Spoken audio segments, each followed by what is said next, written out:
ஜெய் சாயிராம். என் அன்பு குழந்தா, உனக்கு வர வேண்டியது உன்னிடமே வந்து சேரப்போகிறது. மகிழ்ச்சியோடு கேள், மனநிறைவோடு பெற்றுக்கொள். ஆம் குழந்தையே, உன்னுடைய தலையெழுத்தே மாறும் அந்த சூழ்நிலையில், அந்த நேரத்தில், அந்த இடத்தில்தான் இப்பொழுது நின்று கொண்டிருக்கிறாய். சவாலாகவே சொல்கிறேன், உனக்கு நல்ல நேரம் துவங்குகிறது. என் அன்பு குழந்தா, உன்னுடைய உண்மையான அன்பை புரிந்து கொள்ளாமல் உன்னை உதாசீனப்படுத்தினவர்கள் நிச்சயமாக மனம் திருந்தி உன் அன்பை புரிந்து கொண்டு உன்னிடம் வந்து சேர்வார்கள். இது நிச்சயமாக நடக்கும். உன் வாழ்க்கையில் இருந்த கஷ்டமெல்லாம் நீங்கி உன் வாழ்வில் புது கணக்கு ஆரம்பமாகும். உன்னை உதாசீனப்படுத்திவிட்டு, உன்னை ஏளனமாக நினைத்துவிட்டு உன்னை விட்டு விலகி சென்றவர்களுக்கு நான் புரிய வைப்பேன். உன்னுடைய அன்பு, தூய்மையான உன்னுடைய அன்பு எவ்வளவு பொக்கிஷமானது என்பதை நான் அவர்களுக்கு காலத்தின் அருமையால் புரிய வைப்பேன். இந்த உலகத்தில் முடிவே இல்லாத கஷ்டம் என்று எதுவுமே இல்லை. அனைத்திற்குமே ஒரு முடிவு இருக்கிறது. நிரந்தரமே இல்லாத இந்த வாழ்க்கையில் அனைத்திற்கும் ஒரு முடிவு இருக்கத்தானே வேண்டும். உன்னை புரிந்து கொள்ளாதவர்களை நினைத்து நினைத்து வருத்தப்பட்டு கொண்டே இருப்பதை விட, உன்னை புரிந்து கொண்டவர்கள், உன்னை சுற்றி உன் அன்பிற்காகவும் மட்டுமே காத்து கொண்டிருப்பவர்களை நேசப் பழகிக்கொள். அவர்களோடு சேர்ந்து வாழும் அந்த வாழ்க்கையை ரசித்து அழகாக வாழ கற்றுக்கொள். ஒன்றை மட்டும் நன்றாக புரிந்து கொள், மனதிற்கு பிடித்தமானவர்கள் செய்யும் எதுவுமே அழகாகத்தான் இருக்கும். ஓடாத நதியும் தேடாத மனமும் எப்பொழுதுமே தெளிவாக இருப்பதே இல்லை. வாழ்க்கை கற்றுத்தரும் பாடம் என்னவென்றால், அனைத்துமே சில காலம்தான். வருவதை ஏற்றுக்கொண்டால், வருவது ஏதோ ஒரு காரணத்துக்காகத்தான் வருகிறது என்பதை புரிந்து கொண்டால் வாழ்வு சிறக்கும். சில காலம்தான், அனைத்துமே மாறும் என்பதை புரிந்து கொண்டால் ஏமாற்றம் பெரிதாக தெரியாது, ஏமாற்றம் வரவும் வராது. யாரையுமே வாழ்க்கையில் முழுமையாக நம்பிவிடாதே, உன்னை மட்டும் முழுமையாக நம்பு. வாழ்வு ஒரு முறைதான், அந்த வாழ்க்கையை நிம்மதியோடு வாழ்ந்துவிட்டு போகலாமே. அதை அர்த்தமுள்ளதாக வாழ்ந்துவிட்டு போகலாமே. மற்றவர்களுக்கு பிரயோஜனப்படும்படி வாழ்ந்துவிட்டு போகலாமே. மற்றவர்களுக்கு உதவி செய்யும்படி வாழ்ந்துவிட்டு போகலாமே. வாழ்க்கை என்பது சாகும் வரை அல்ல, மற்றவர்களின் மனதில் நீ வாழும் வரை உன் வாழ்க்கையில் நீ வாழ்ந்து கொண்டே இருப்பாய் என்பதுதான் உண்மையிலும் உண்மை. என் அன்பு குழந்தா, மனதை தேவையில்லாத விஷயங்களில் போட்டு குழப்பிக்கொண்டே இருக்காதே. உனக்கு வர வேண்டியது உன்னிடமே கொண்டு வந்து நான் சேர்ப்பேன். வாழ்வில் நீ உச்சத்தை அடைவாய். இன்னும் நீ கடந்து போக வேண்டிய தூரம் கொஞ்சம்தான் இருக்கிறது. வாழ்க்கையில் நீ பயணிக்கும் ஒவ்வொரு நாளும் ஒவ்வொரு அனுபவத்தை கற்றுக்கொண்டிருக்கிறாய். ஒவ்வொரு அனுபவங்களும் உன் வாழ்க்கைக்கான பாடம்தான். ஒரு முறை பாபாவை அன்புடன் நோக்கினால் அவர் ஆயுள் முழுவதற்கும் நம்முடையவர் ஆகிவிடுகிறார். உண்மையான அன்பை தவிர நம்மிடம் அவர் வேறெதையும் எதிர்பார்ப்பதே இல்லை என்பது யார் ஒருவருக்கு நன்றாக புரிகிறதோ அவர்கள் மனதில் நான் நிச்சயமாக லயித்து இருப்பேன், நிரந்தரமாக வாசம் புரிவேன். கூப்பிடும் போது காப்பாற்ற ஓடி வருவேன். எந்த நேரத்திலோ, என்ன காலத்திலோ, எந்த நேரமாக இருந்தாலும் நான் ஓடோடி வருவேன். சதா சர்வகாலமும் சாயி சாயி என்று உச்சரித்து கொண்டே இருக்கும் எவரை விட்டு நான் நீங்கவே மாட்டேன். நினைத்த வாழ்க்கையை உனக்கு கிடைக்கும்படி நான் செய்து கொண்டே இருப்பேன். என் வாக்கு என்றுமே பொய்யாகாது. உன்னை துரத்தி கொண்டிருக்கும் கடுமையான துயரத்திலிருந்து விடுபட முடியாமல் கடும் வேதனையடைந்து அதை பகிர்ந்து கொள்ளக்கூட எவரும் இல்லையே என்று கலங்கிக் கொண்டிருந்த உன்னை நான் தேர்ந்தெடுத்திருக்கிறேன். உன் துயர் துடைக்க உன்னை தேடி நீ இருக்கும் திசையை நோக்கி நான் அடியை எடுத்து வைத்து விட்டேன். நீ விரும்பினாலும் விரும்பாவிட்டாலும், நீ கேட்டாலும் கேட்காவிட்டாலும், என்னிடம் பிரார்த்தனை வைத்தாலும் வைக்காவிட்டாலும் நான் உனக்கு நல்லதை மட்டுமே செய்வேன். அதுவும் நிரந்தரமாக நன்மையாக இருக்கும்படியே என் அனைத்தையும் செய்து கொண்டே இருப்பேன். எந்த சூழ்நிலை வந்தாலும், என்னதான் உன் வாழ்வில் நிகழ்ந்தாலும் நம்பிக்கையை மட்டும் இழந்து விடாதே. எனக்கு துணையாக அப்பா இருக்கிறார் என்ற எண்ணத்தை மட்டும் எப்பொழுதும் மறந்து விடாதே, மறுத்து விடாதே.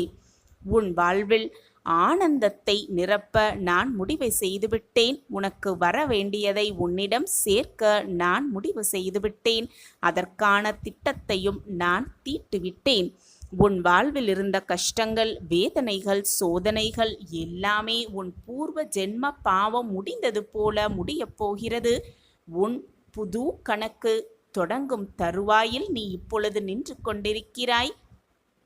அந்த தருவாயில் நீ நிற்பதால்தான் இதோ இப்பொழுது இது உன் கண்களில் பட்டிருக்கிறது. இப்பொழுது என்னுடைய வாக்கு உன் செவிகளில் விழுந்து கொண்டிருக்கிறதல்லவா? அப்படி என்றால் நீ அதிர்ஷ்டசாலிதான். நான் தேடி கண்டுபிடித்த அதிர்ஷ்டசாலிதான் என்னுடைய குழந்தை. யாருக்கும் கிடைக்காத அதிர்ஷ்டம் உனக்கு கொடுக்க, உன் வாழ்வில் நடக்க நான் முடிவு செய்துவிட்டேன். அதற்காக என்னுடைய அடியை நான் எடுத்தும் வைத்துவிட்டேன். ஒன்றை நன்றாக புரிந்து கொள். உன்னுடைய மனம் மட்டும்தான் உன் வாழ்வை வீழ்த்தக்கூடிய ஆயுதம். மனதை பக்குவமாக வைத்துக்கொள், நிதானமாக வைத்துக்கொள். என்னுடைய பார்வையில் நீ இருந்து கொண்டிருக்கிறாய். என் பார்வையில் நீ இருக்கும் பொழுது உன்னை யாராலும் வீழ்த்தி பார்க்கவே முடியாது.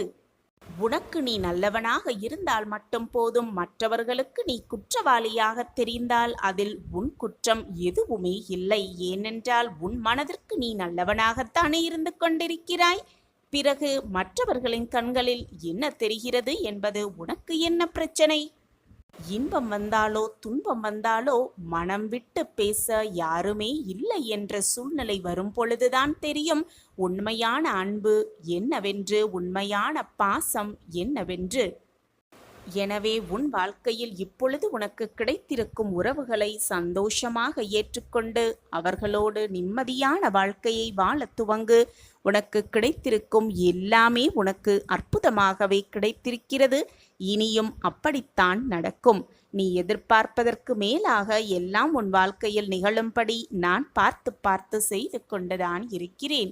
உனக்கான அதிர்ஷ்டகரமான காலம் நேரம் எல்லாம் கூடி வந்து கொண்டிருக்கிறது.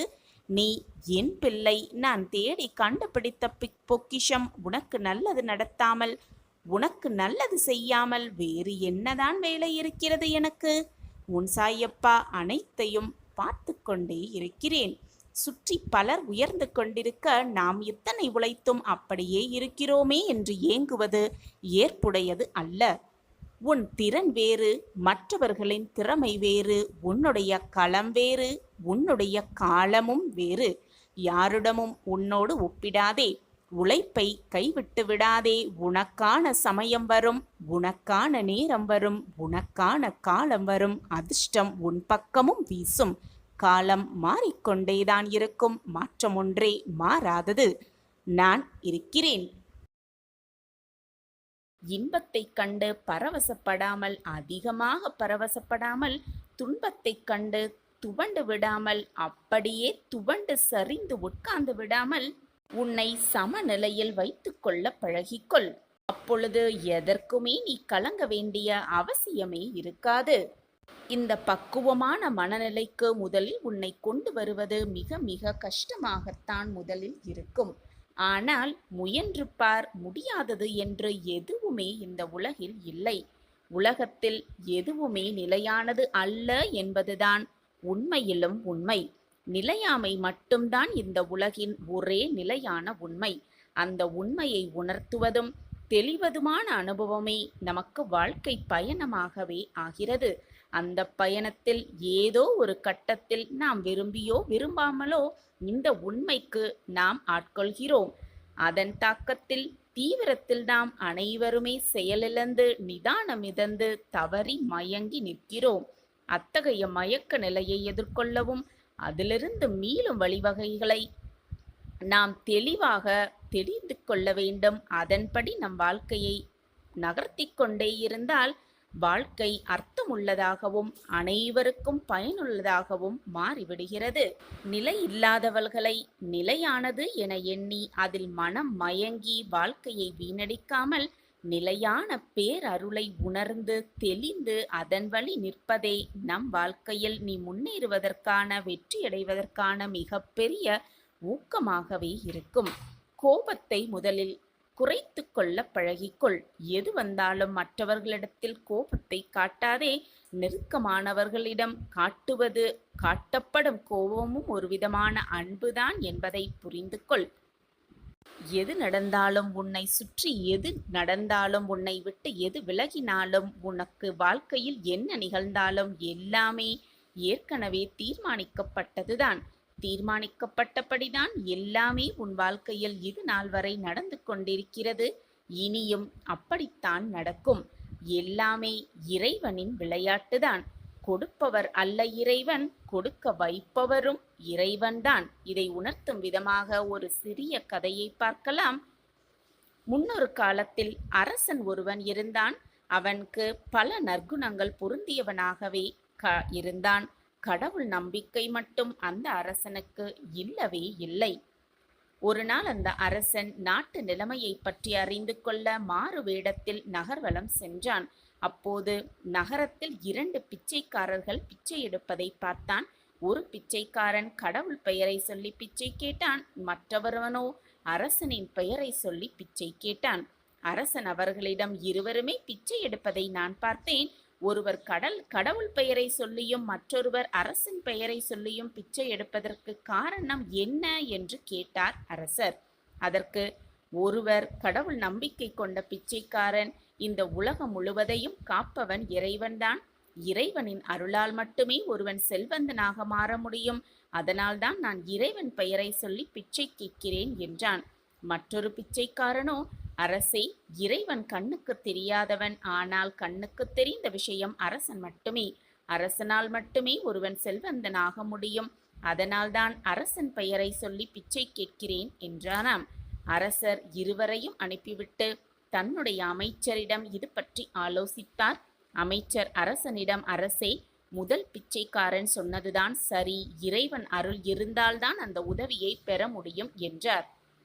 உடனே அரசர் கோபமுற்று, இறைவன் அருளா அல்லது அரசனின் அருளா என்று சோதித்து பார்க்க தீர்மானித்தான். சில நாட்களில் அந்நாட்டில் உள்ள கோயில் திருவிழா ஒன்று நடைபெற்றது. அங்கு அரசனும் குடிமக்களுக்கு சில பரிசுகளை அளிக்கப் போவதாக அறிவித்தான். பரிசினை பெற குடிமக்கள் அனைவரும் வந்தனர். அவர்களுடன் அந்த 2 பிச்சைக்காரர்களும் நின்றனர். அரசன் ஒவ்வொருவருக்கும் புதிய துணி ஒன்றையும் கூடவே பரங்கிக்காய் ஒன்றையும் பரிசளித்தான்.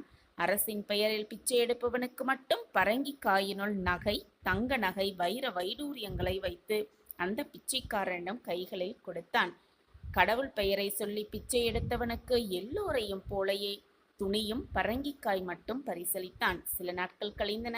அரசன் ஒரு நாள் நகர்வலம் சென்றான். அப்பொழுது அரசர் பெயரை சொல்லி பிச்சை எடுப்பவன் சாலையோரத்தில் அமர்ந்து பிச்சை எடுப்பதைக் கண்ட அரசனுக்கு, நான் பரங்கிக்காயின் உள்ளே தங்க வைர நகைகளை வைத்து பரிசளித்தும் இவன் ஏன் பிச்சை எடுக்க வேண்டிய காரணம் என்ன என்று யோசித்து அவன் அருகில் சென்றான். உடனே அரசன் அந்த பிச்சைக்காரனிடம், நான் அன்று உனக்கு பரிசுகள் அளித்தேனே, அதற்கு பிறகும் நீ பிச்சை எடுக்க வேண்டிய அவசியம் என்ன என்று கேட்டான்.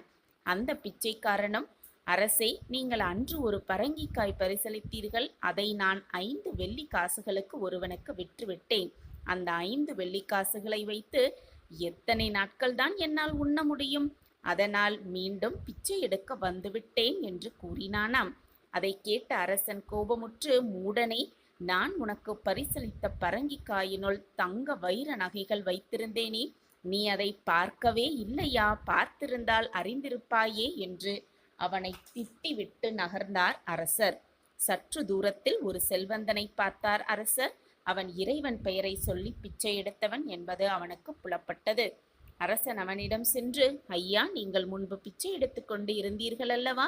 இப்பொழுது எப்படி செல்வந்தனாகீர்கள் என்று கேட்டார். அதற்கு அவனும், அரசே, நான் என் தந்தை இறந்த தினத்தில் சிலருக்கு இறைவன் பெயரை சொல்லி அன்னதானம் செய்தேன். அன்று ஒருவனிடம் 5 வெள்ளிக்காசு கொடுத்து ஒரு பரங்கிக்காய் வாங்கினேன். அதை சமைப்பதற்காக வெட்டிய போது அதனுள் தங்க வைர நகைகள் இருப்பதை கண்டேன். இறைவனின் அருளால் இன்று நான் செல்வந்தன் ஆகியே விட்டேன் என்று கூறினான். இறைவன் அருள் இல்லையென்றால் வாழும் வாழ்வில் எந்த வளமும் பெற முடியாது என்பதை அவன் புரிந்து கொண்டார். அரசர் புரிந்து கொண்டார். நாம் நல்லாட்சி செய்வதற்கும் இறைவன் அருளே என்று அரசர் அறிந்தும் கொண்டார். நல்ல மனம் படைத்தவர்களுக்கு, நல்ல எண்ணம் படைத்தவர்களுக்கு இறைவன் எப்பொழுதுமே அருள் புரிவார். கொடுப்பவர் மட்டும் அல்ல இறைவன், கொடுக்க வைப்பவரும் இறைவன்தான். நம்பிக்கையோடு, இறைவன் மேல் தீராத நம்பிக்கையோடு இருந்தால் நமக்கானது நிச்சயமாக நம்மிடம் வந்து சேரும். இதில் எந்த ஒரு மாற்று கருத்துமே இல்லை. சாயப்பா மீது முழுமையாக நம்பிக்கை வைத்திருக்கும் எந்த ஒரு பக்தரையும் சாயப்பா வீண் போக விட்டுவிடவே மாட்டார். பாபாவின் முழு நம்பிக்கையும் அதீத பக்தியும் கொண்டு யார் ஒருவர் செயல்பட்டாலும் அவர்கள் வாழ்வில் வெற்றி நிச்சயம். நல்ல எண்ணம், நல்ல சிந்தனை, நல்ல நிகழ்வுகளை மட்டுமே சிந்தித்துக் கொண்டிருக்கும் மனம் எப்பொழுதுமே வெற்றியை மட்டுமே அடையும். இந்த நொடி கவலைகள் உன்னை சூழ்ந்து இருந்தால், மனம் வேதனையில் கட்டுப்பட்டு கிடந்திருந்தால், மனம் பாரமாக இருக்கிறது போல உணர்ந்தால், மனவேதனையில் தவித்து கொண்டிருந்தால், உன் மனதில் ஒரு இனம் புரியாத சோகம் நிலைத்து இருப்பது போல உணர்ந்தால், இதை முழுவதுமாக நம்பிக்கையோடு கேள். நான் கடவுளல்ல, உன் அப்பா, உன்னுடைய தந்தை என்று நீ நினைத்தால் நிச்சயமாக இதை முழுவதுமாக கேள். நான் உன் தந்தை இருக்கிறேன். உன் வாழ்க்கையை மீட்டெடுப்பேன். நல்ல நிலைமைக்கு உன்னை கொண்டு வருவேன் சர்வ நிச்சயமாக.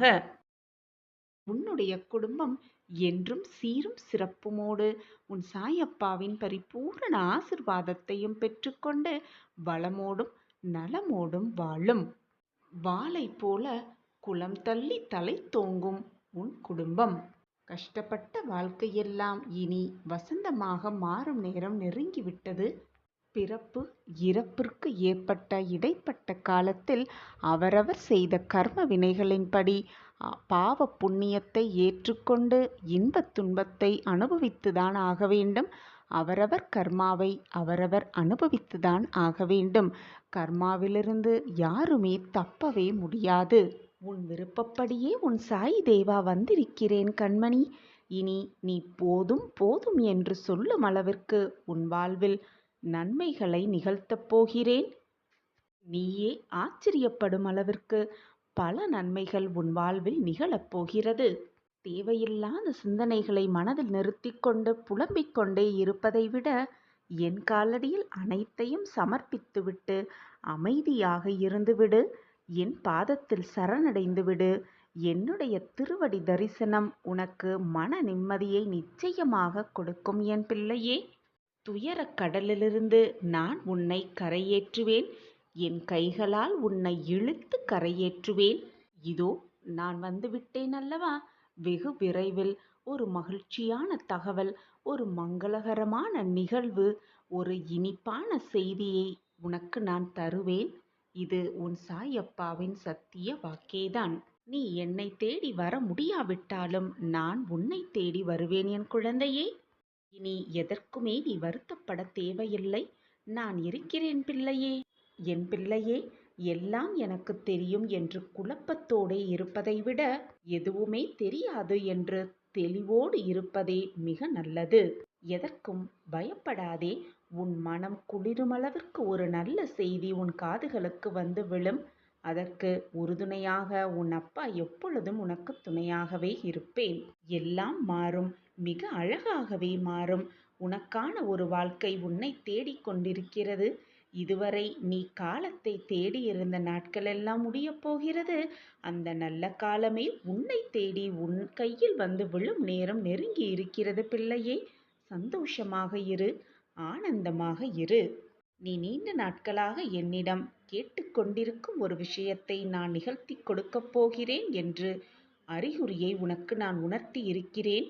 அந்த அறிகுறி பெயரில் உனக்கான அந்த நல்ல நிகழ்வை நிச்சயமாக நான் உனக்கு நிகழ்த்தி காட்டுவேன். இது உன் சாயப்பாவின் சத்திய பிரமாணம். அந்த கனவு நினைவாக இன்னும் சிறிது நாட்களே உள்ளது.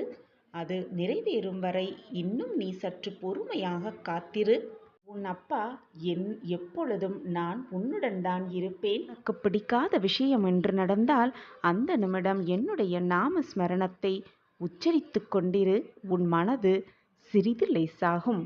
என்னை உன் நினைவில் கொண்டு வா, மற்றதை நான் பார்த்து கொள்கிறேன். உன்னை என்றும் நான் என் கருவறையில் சுமந்து உன்னை காப்பேன்.